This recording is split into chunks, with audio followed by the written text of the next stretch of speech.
भिंड की बेटी पूजा ओझा ने एक बार फिर अंतर्राष्ट्रीय पटल पर जिले का और प्रदेश का नाम रोशन किया है।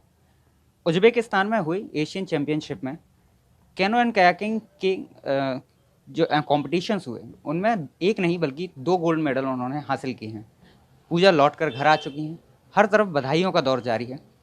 हम उन्हीं से जानते हैं कि किस तरह का उनका सफ़र रहा। पूजा, अ, जैसा कि आपका जो इतना अचीवमेंट, आपने फिर से एक बार 2-2 मेडल लिए हैं, इससे पहले भी आपने 2 मेडल लिए, वर्ल्ड चैंपियनशिप ली।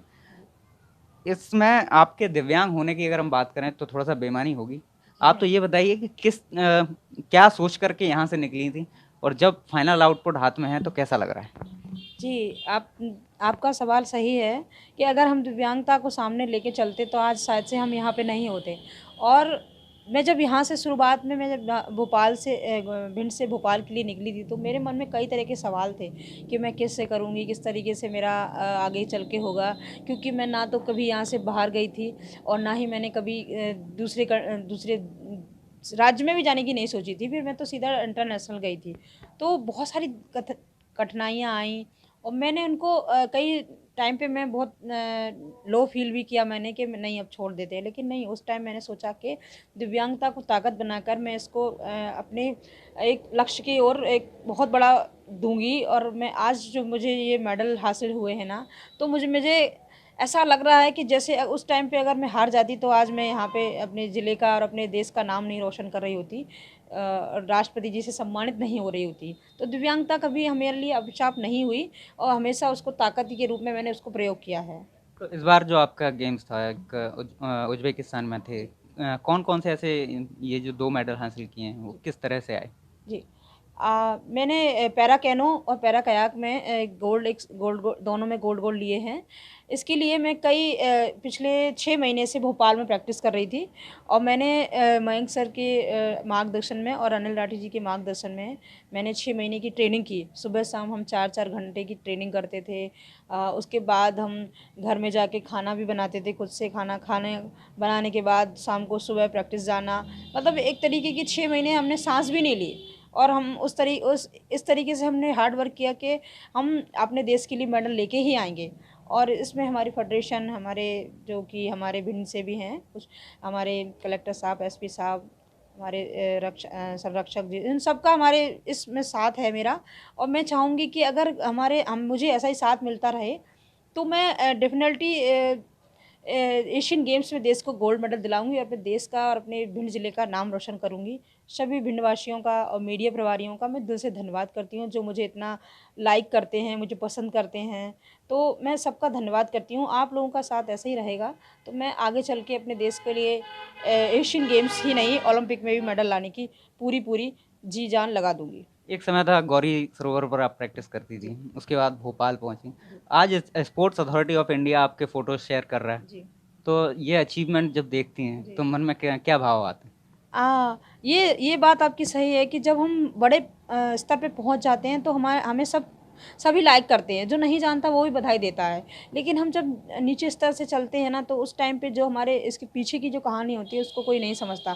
अगर टाइम रहते किसी भी खिलाड़ी को अगर टाइम रहते किसी भी खिलाड़ी को अगर सही सही सपोर्ट, सही मार्गदर्शन मिलने दिखाने वाला मिल जाए ना, तो हम हमारे देश के खिलाड़ी, कई खिलाड़ी ऐसे हैं जो अपने देश को ओलंपिक में पदक दिला सकते हैं।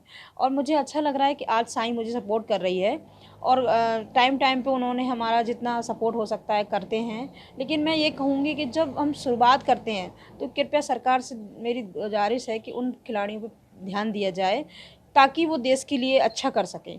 अगर समय रहते अगर ये मिल जाता है ना, तो हम देश के लिए कुछ भी कर सकते हैं। हमने देखा कि जब भी खिलाड़ी जो हैं निचले स्तर से उठना शुरू होते हैं, कई तरह की उनको परेशानियाँ होती हैं। जी, सबसे पहले तो स्ट्रगल ही इतना रहता है, जी, उसके बाद आर्थिक हालात भी काफ़ी परेशान करते हैं। जी। आज भी आप जब नेशनल, इंटरनेशनल खेलने जाती हैं तो उसके लिए फंड वगैरह की व्यवस्था कैसे हो पाती है? जी। हाँ, कभी-कभार क्या होता है कि जैसे हमारे साल में 2 कॉम्पिटिशन होते हैं, तो हमारा साईं का कहना होता है कि हम आपको जो ज़रूरी कॉम्पिटिशन है, वो ही भेजेंगे। मैं मानती हूँ कि हमारे लिए सारे कॉम्पिटिशन ज़रूरी हैं क्योंकि इंटरनेशनल लेवल पे हमें अपनी मतलब अपने आप को आँकने का एक मिलता है साबित नज़रिया करने के लिए। कि हम किस लेवल पे हैं और हमें कितनी मेहनत करनी है। तो सारे कॉम्पिटिशन्स ही होते हैं, तो कभी-कभार नहीं हो पाता है, तो हमें कहीं यहाँ से बोलना पड़ता है, कभी किसी से बोलना पड़ता है कि हमारा कराजी, और कई बार हम जा भी नहीं पाते हैं। तो ये भी हमारे लिए बड़ी दुर्भाग्य की बात होती है कि हम उस कॉम्पिटिशन को खेलने नहीं जा सकते जहाँ पे हमें अपनी काबिलियत साबित करने का मौका मिल सकता है।